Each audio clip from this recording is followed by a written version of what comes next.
I'm starting a sermon series this morning on the kingdom of God, and I have to tell you that I've been researching this for a few weeks. It is amazing to me how rich this is.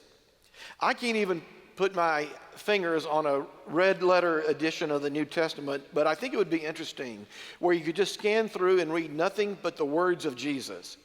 Because when you start doing that, you'll see that Jesus preaches constantly about the kingdom of God, or what is sometimes called the reign of God. Sometimes he doesn't even use the word kingdom of God, but you know that's what he is talking about. It's really amazing. When I first started this, I thought it would just be the parables of Jesus, but no, it's the Beatitudes. There are passages like this we're going to read from today, just conversations. And there are stories where he doesn't even use the words kingdom of God, but you know that's what it's all about. Scholars say that the subject he talks about second most is money and possessions. I got to tell you, if I talked about money and possessions just 1/3 as much as Jesus did, you would run me out of here. You would. And I don't think I'd blame you. But when you start looking at it, the reason he talks about money and possessions is, guess what? The kingdom of God. Jesus is concerned about our things getting in between us and the kingdom of God. So we're only going to do 5 weeks on this, but honestly, it is a very, very rich subject, and I encourage you to do some of your own reading. Today we're going to look at the Gospel of Mark, the 12th chapter, beginning with verse 28, I think it is. There it is. Jesus has been debating with some of the people, as often took place, and then comes this conversation between him and one of the scribes. A scribe came near and heard them disputing with one another, and seeing that he answered them well, he asked him, asking Jesus, "Which commandment is the first of all?" And Jesus answered with these words, "The first is, Hear, O Israel, the Lord our God, the Lord is one. You shall love the Lord your God with all your heart and with all your soul and with all your mind and with all your strength. The second is this, you shall love your neighbor as yourself. There is no other commandment greater than these." Then the scribe said to him, "You are right, teacher. You have truly said that he is one, and besides him there is no other. And to love him with all the heart and with all the understanding and with all the strength, and to love one's neighbor as oneself, this is much more important than burnt offerings and sacrifices." When Jesus saw that he answered wisely, he said to him, "You are not far from the kingdom of God." And after that, no one asked him any questions. This is the word of the Lord. Thanks be to God. The great English poet and Franciscan monk Gerard Manley Hopkins lived a very difficult life. Most scholars are agreed that, looking back and kind of analyzing what they know about his life, that he probably suffered from either bipolar or unipolar depression nearly all of his life.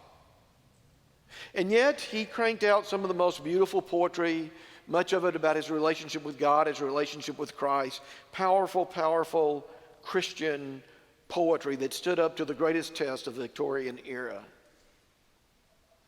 He was only 45 when he died of typhoid fever.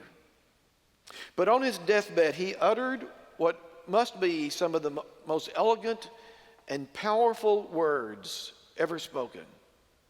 This is what he said, "I am so happy. I am so happy. I loved my life." And then he died.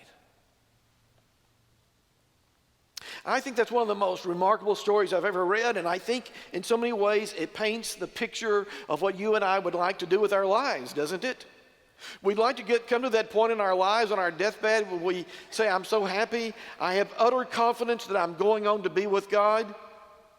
But as I look back over my life, even the difficulties and the trials and the tribulations, I now know that God was with me in every moment of the way, that I lived with one foot in the kingdom of God, even here on earth.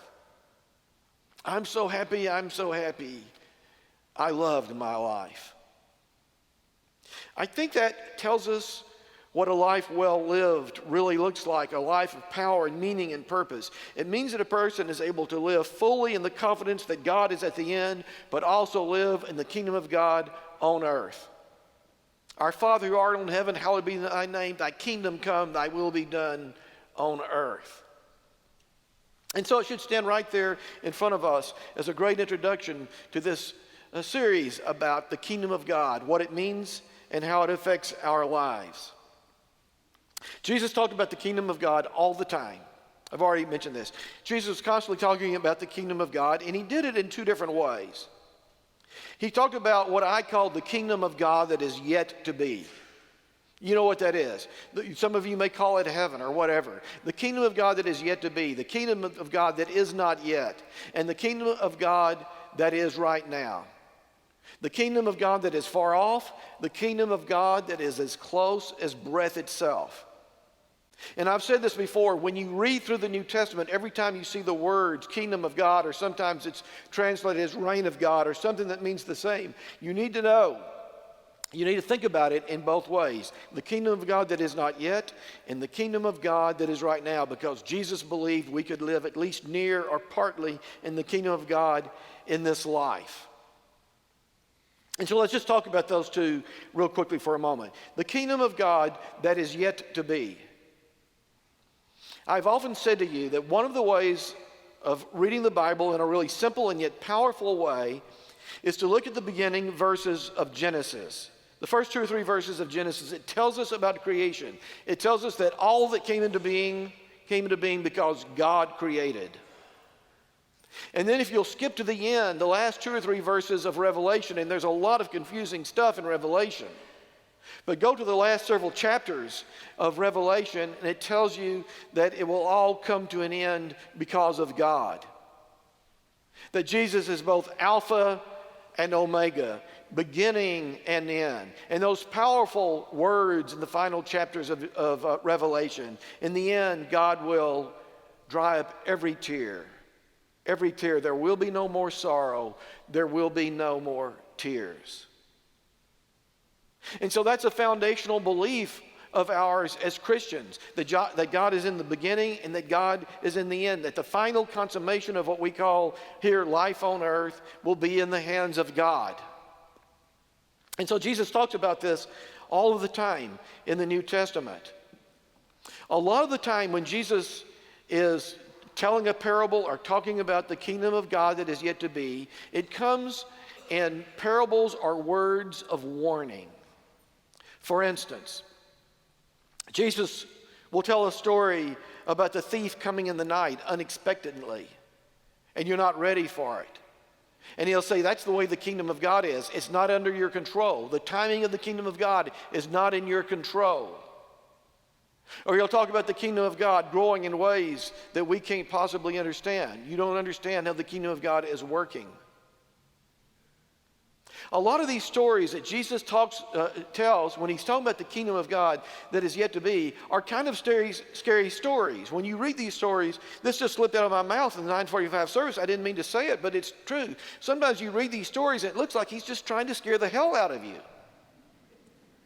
And that's the way it's been preached a lot through the years, isn't it?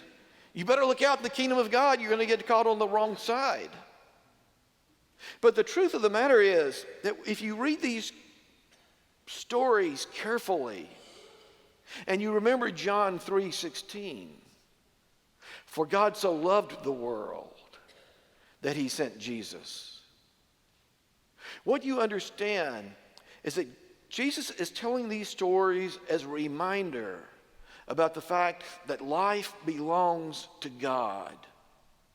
And don't get so caught up in your own life and your own petty pursuits. Don't get so caught up in your possessions, your money, or anything else. Don't get so caught up in these ordinary things that you forget about the one who is both the author of life, beginning and end, Alpha and Omega. These kingdom sayings are important because they remind us of ultimate things. I don't have to tell you that the kingdom of God is not here. All you have to do is pick up the newspaper or turn on the television. I've really been struck over the last few days by this story. It's as heartbreaking That especially, it seems like we can't do anything about it, about these refugees coming from Africa, crossing the ocean, trying to get into Greece, to get to France, to England. You read those stories, and it will certainly give you a sense of gratitude. All your problems will begin to shrink in comparison. And so that's foundational for us, isn't it? Our belief that somehow all of these troubles that we have in this life, one of these days, they're all going to make sense. They're going to be consummated because God is in charge of the end of life. A number of years ago, in fact, it was 14 years ago, because it was a few weeks after 9/11, a friend of mine came up to me. She was a former member of this church, wonderful person, and she was here for some reason. She came up to me after the sermon, and she was obviously, because of 9/11, she was obviously experiencing a great sense of anxiety about life. And she pulled me aside and she said, "Don, please just tell me what I need to know or what I need to do in order to know that I will go to heaven if I were to lose my life." I'll never forget that.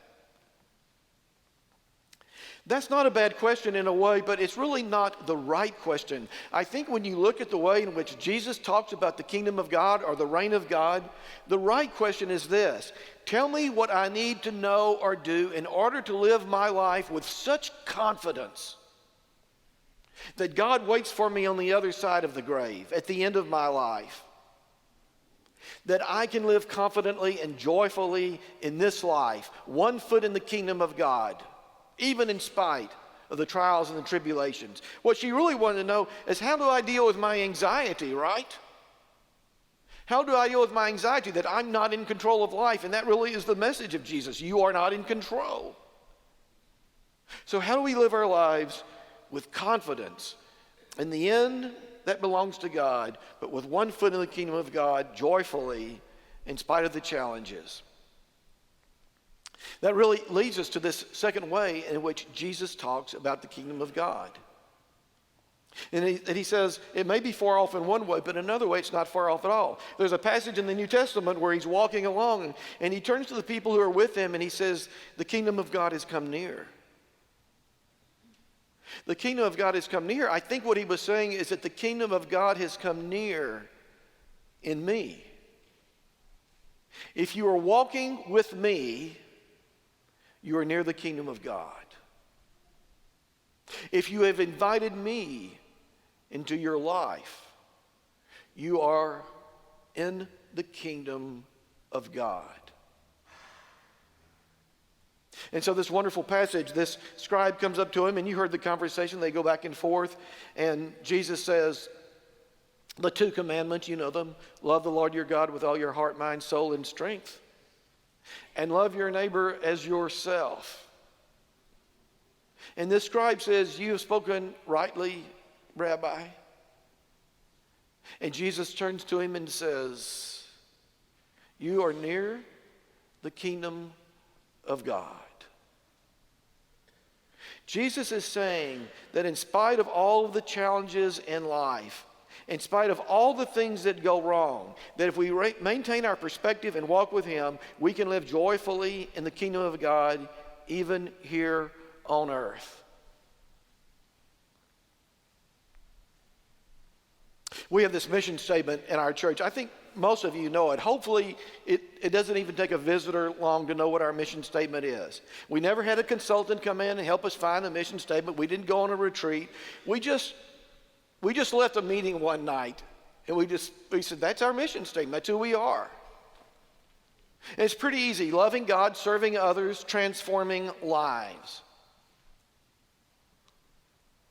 And I'm not sure about this, but I'm guessing that most people, when they see or read that mission statement, loving God, serving others, transforming lives, they read that last one and say, oh yeah, transforming lives. Transforming the lives of our neighbors. Transforming the lives of others. And maybe they learn a little bit about our history. I think I saw the other day in the Wall Street Journal or someplace, I think we're at 10-year anniversary maybe about Hurricane Katrina. And I was over there. I was over there when the evacuees from Hurricane Katrina walked into our center over there, the recreational center. Some of them had water stains as high as their chest. And that's when we opened up Hotel Katrina. And I know people, oh yeah, loving God, serving others, transforming the lives of others.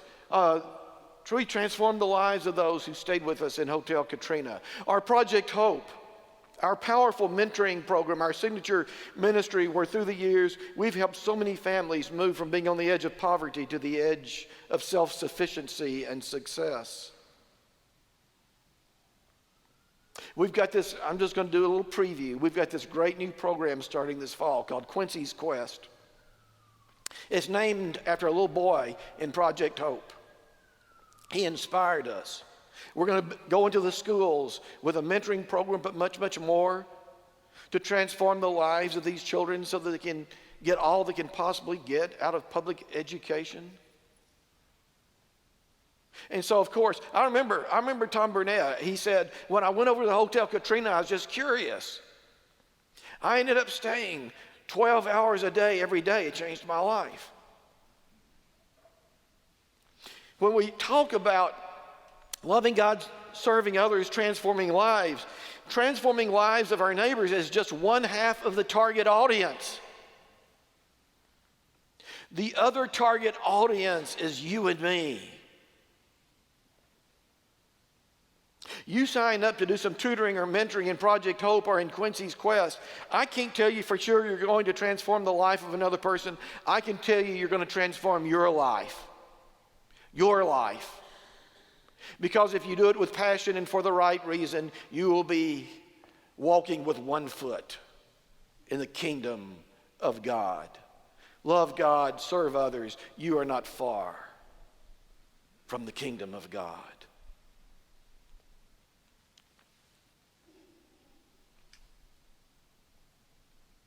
Let me just state the obvious. Jesus wants you and me, every single one of us, to live in the kingdom of God. That's our mission statement as Christians, isn't it? Jesus wants us to live in the kingdom of God. Jesus wants us to be in the kingdom of God when that moment comes, as it did for Gerard Manley Hopkins. And Jesus wants us to live with one foot in the kingdom of God in this life, walking with Christ, doing good work that changes other lives. How do you live every day in the kingdom of God?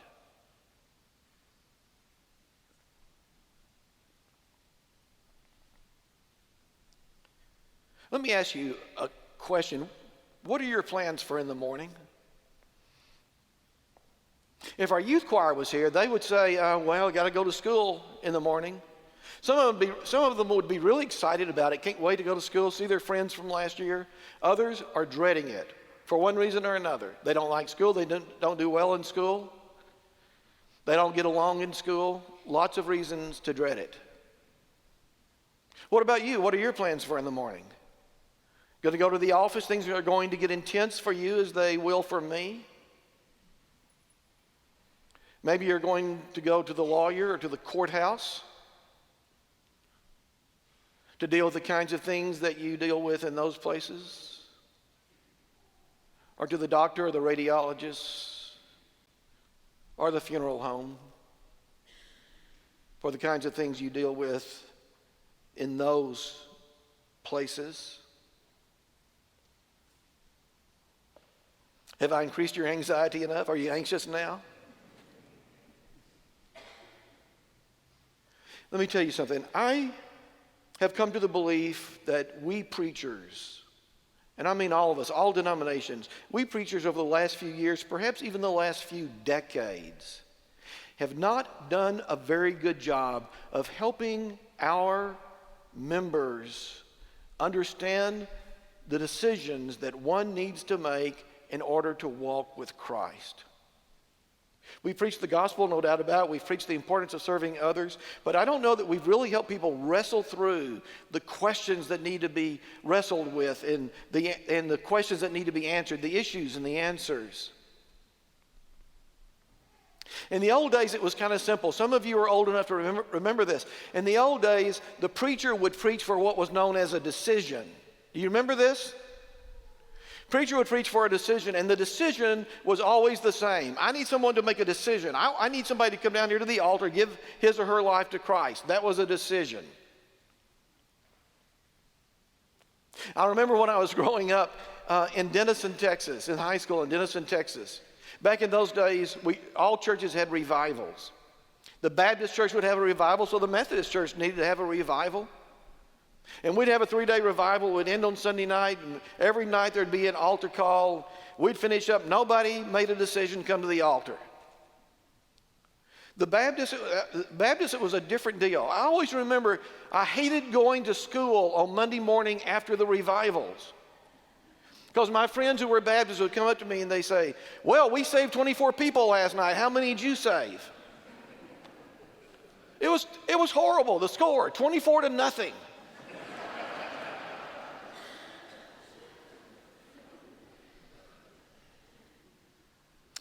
Look, you already know this.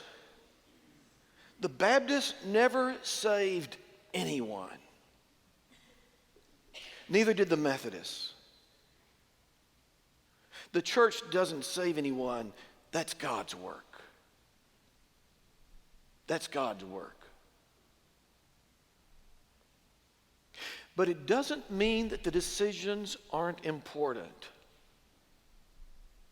So here's the kind of decision that I think is important today. When you wake up in the morning, you will make a decision, and it will be this. You will make the decision that either my life belongs to God or my life belongs to me. In one way or the other, you will make that decision. My life belongs to God or my life belongs to me. And if you make the decision that my life belongs to me, if you say my life belongs to me, I say to you, good luck. Because you're going to need it. I mean that in all sincerity. There are all sorts of people who make that decision consciously every single day. I don't need to have anything to do with God. I don't need the church. I don't need Jesus. I don't need Christians in my life.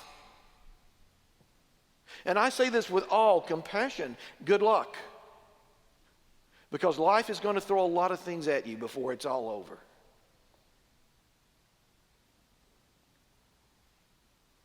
If you make the decision to say, my life belongs to God, it changes everything. Because your power is that you belong to God. Your power is that God created you. God will bring your life to an end. And God will be with you in every single moment. It doesn't mean that life will be easy. It doesn't mean that life won't challenge you. It doesn't mean that you won't face incredible sorrow or hardship or pain. It doesn't mean you won't cry tears. It just means that you will know that during all of that, your power is that you belong to God. What God has claimed, no one and no thing can take away.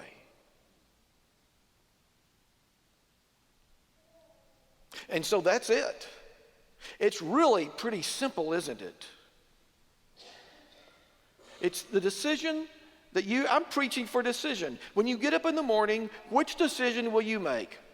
My life belongs to me or my life belongs to God. And this day, I give to God, and I will live this day in the kingdom of God. The goal, of course, is obvious. It's to come to that last moment in your life and be able to say, I'm so happy. I'm so happy. I loved my life.